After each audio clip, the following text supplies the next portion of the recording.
I was arrested for a crime I didn't do, based on false evidence.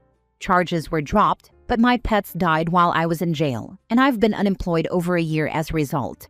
Is there any recourse? A little over a year ago, the police rang my doorbell at 2 in the morning and arrested me when I answered the door. I got to jail around 3 a.m. and stayed in the waiting area until 10 p.m. that night. I had no food that entire day. I was then moved into a jail cell where I was held for 2 days. I finally got to see a judge who informed me that I was arrested for sexually assaulting someone. I also got to see a social worker that day who helped me call a bail bondsman.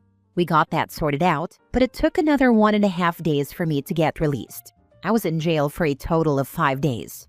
Apparently, the reason I was in jail for so long and things moved so slowly is that the jail has a policy of only moving inmates in certain minimum group sizes. Crime was so slow that they weren't hitting the group sizes for a long time. That's why I sat in the waiting room all day, and why it took 4 days to get to a judge and be released. When I got home, I found my 2 cats dead. I think they died of dehydration. I was also fired from my job because my arrest was publicized. I hired a criminal defense lawyer. What we discovered is that the victim of this crime gave 3 totally different descriptions to the police when she called 911, the next day when she talked to an investigator, and a few days later when she remembered the details about me. Each description of the person and the car they drove was completely different. Ultimately, the case got dropped because I had a very strong alibi. My security cameras showed me and my car at home while the crime occurred. It's been 16 months, and I still haven't been able to get a job because the news articles about my arrest are still at the top of my Google search results. I paid my lawyer to get my arrest record cleaned up, so I think I have a clean background check, or at least will at some point soon, but I still can't even get a company to interview me due to the news articles. I spoke to my lawyer to see if I have any legal recourse for any of this.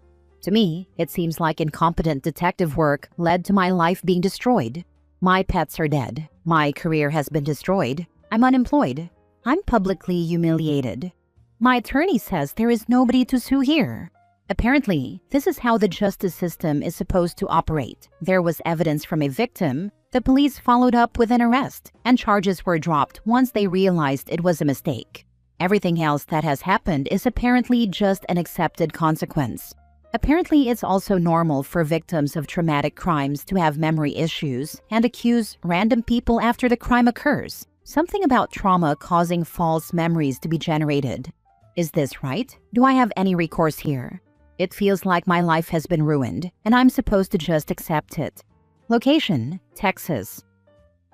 Now for the advice. The police have immunity, so there is no recourse there.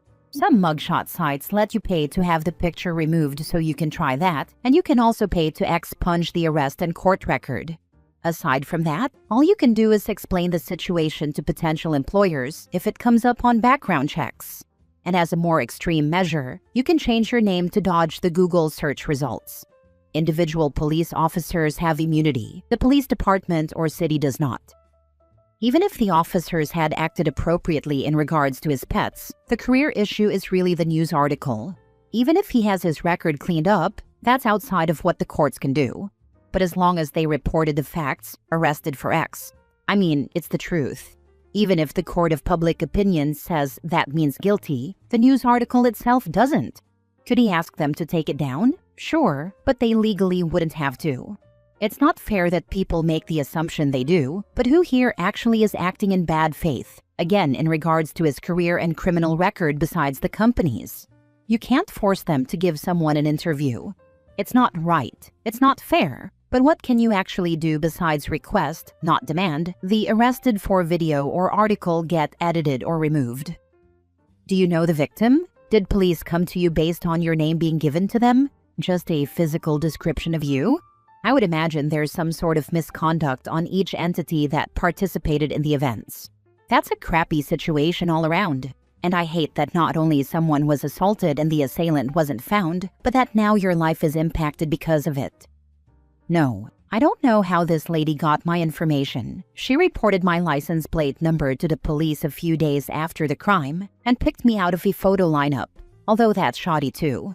My best guess is that a few days after the crime, I went to a restaurant in the area of town where she lives. I've been assuming she somehow combined a memory of seeing me that evening near the restaurant with the evening when her attack happened. It was a few blocks from that restaurant. My lawyer actually pursued the path that this might have been something vindictive.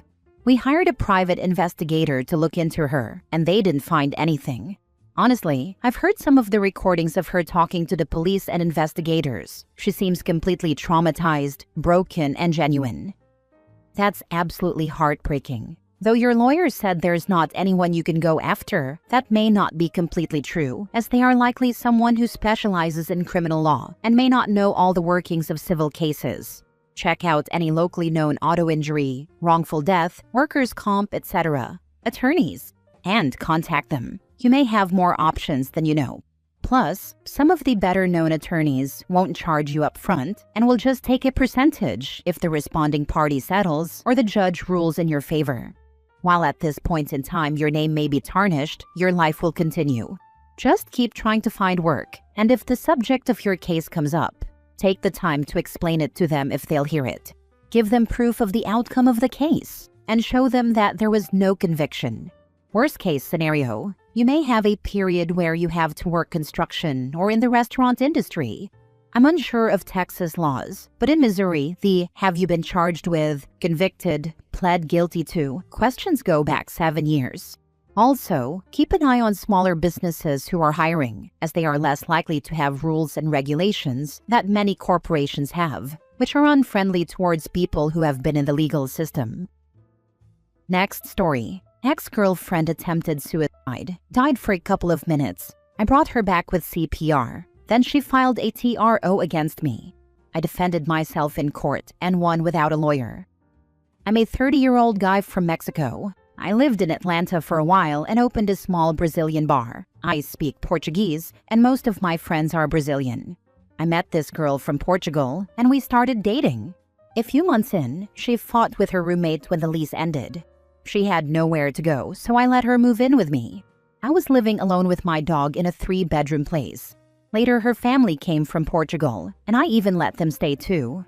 Things were good. We even started a cleaning company that was doing really well. We rented a bigger place together. She was great, except she sometimes drank too much. The lease was under my name since I had the papers. The day we moved in, we had a dumb fight. Don't even remember why. Fights kept happening, so eventually, we agreed to break up, but keep the business 50-50 and live together until the lease ended. One night, her mom knocked on my door, saying my ex was acting weird. I checked, and she was just drunk and half asleep. We even joked a little, and I told her mom to let her rest. The next day around 8 p.m., I heard her weakly calling my name. I went to her room, and she was vomiting. I thought it was a hangover, but when she looked at me, she was pale, lips blue, barely talking. She pointed at the bed, half-empty bottle of Tylenol and pills scattered. She had overdosed. I called 911 and checked her pulse. While on the phone, she stopped breathing. Pure panic. I started CPR. Paramedics showed up and took her away. She survived but spent 10 days in the hospital and 10 more in a psych hospital. She was diagnosed with bipolar disorder. During that time, she didn't want me to leave her side. After she came home, she even slept in my room again because she didn't want to be alone. For about a week, things felt normal, then chaos again. What really messed me up, though, was what happened that night. Watching her literally die in my arms messed with my head. After she got out of the hospital, I couldn't eat and dropped almost 15 kilograms, about 30 pounds, because I just never felt hungry. I couldn't sleep more than 2 hours a night. Every time I closed my eyes, I'd see her face turning blue. Later, I realized it was PTSD, but at the time, I just thought I was falling apart. She started seeing someone else almost immediately. Whatever, we were done. But one day, she barged into my room telling me she was renting my room and I needed to move out. I laughed and kicked her out of my room. The lease had all our names anyway. A week later, I was eating breakfast when 6 sheriffs banged on the door with guns out. She had filed a restraining order against me, saying I threatened and hit her. They escorted me out with only my dog. No wallet, no cash, no clothes. For 2 weeks until court, I lived in my Camaro with my dog. I showered at the gym and used quick-trip bathrooms. I tried to get pro bono help, but nobody took it. One night, cops woke me up after someone reported me. I explained my situation, and one of them said, "Wait, do you live in that house with the X cars outside?" Turns out they were the same cops from the night I did CPR. They couldn't believe it. They gave me the report number and their names and said they'd testify if needed. Court day came. She had her family, 3 friends, and a lawyer. I had just me, LOL. I was nervous as heck and thought I was screwed. But in the end, the judge didn't believe a word of her lies. The judge even warned her not to use the court system for revenge again, or she could face charges. I walked out relieved, but when I got back home, my room was emptied. Cash, cards, passport, visa, gone.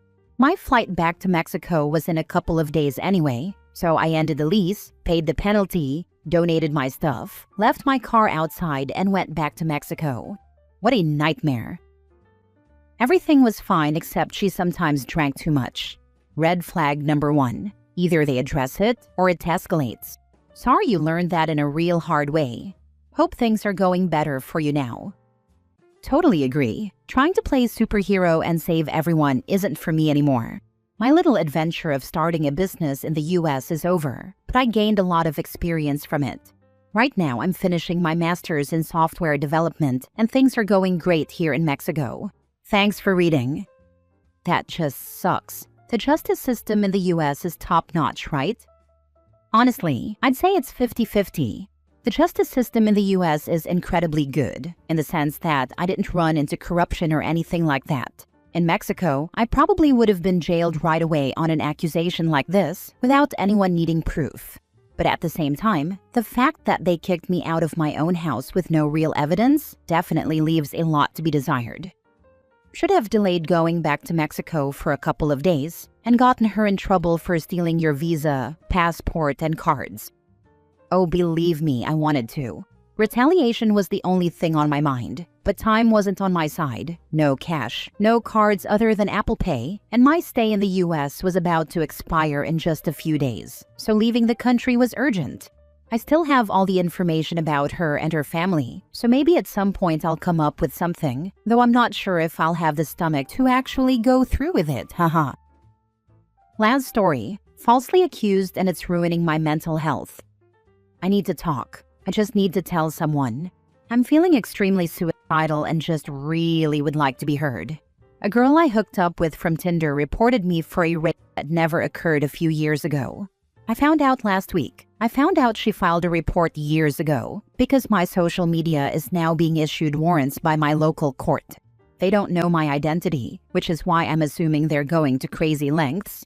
I came to this country as a preteen with nothing, poverty, disabled brother I take care of. I had to drop out of college to support my siblings and eventually found my way in life. I've built something good for myself. It's now all threatened by a hookup I had. Luckily, I recorded the encounter with consent. She tried to pressure me into dating her after she found out I was well off, and I kept rejecting her. I ended up blocking her.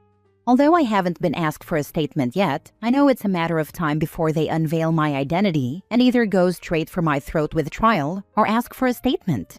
I doubt they'd be wasting all this time for just a statement.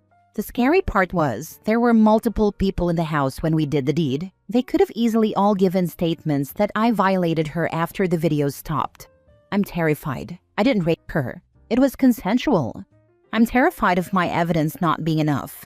I'm terrified of going to jail and leaving my disabled brother to fend for himself and leaving my elderly mother alone.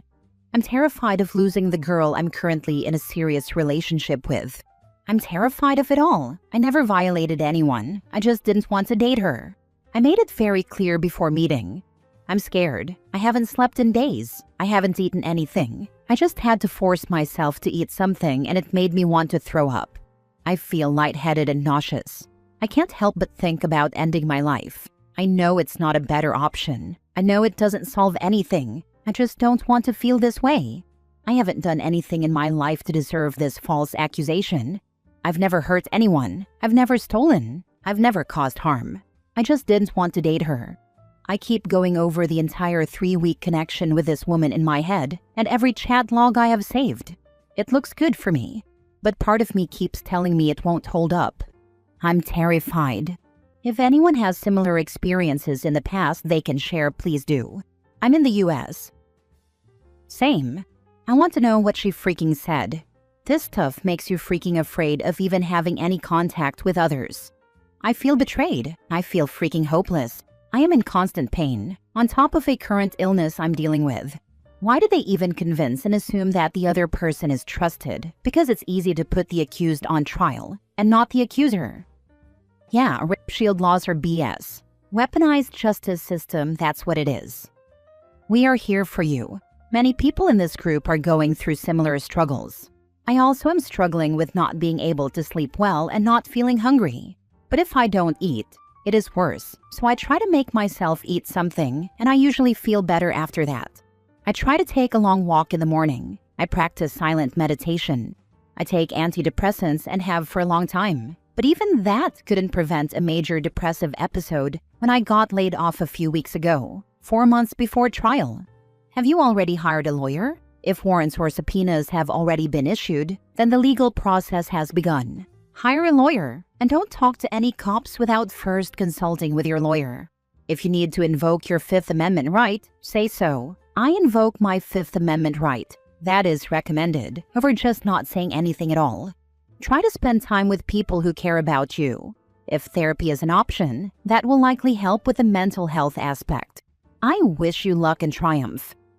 I have known of people who have had similar experiences. You need to get a really good lawyer. That's the only advice I can provide. I knew of a woman who was accused by a man of inappropriate advances. The community upheld him. Then they ruined the woman's life completely by making other false accusations.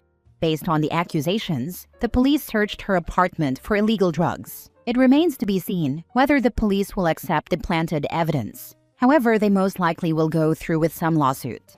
My friend is a beautiful, accomplished woman who has had a successful life. I think most of what has happened to her is the work of mentally ill Karens who own the police and use the same tactics against their ex-husbands. These Karens call my friend regularly and try to push her out of the community. If someone thinks Karens don't ruin lives, look no further than this case.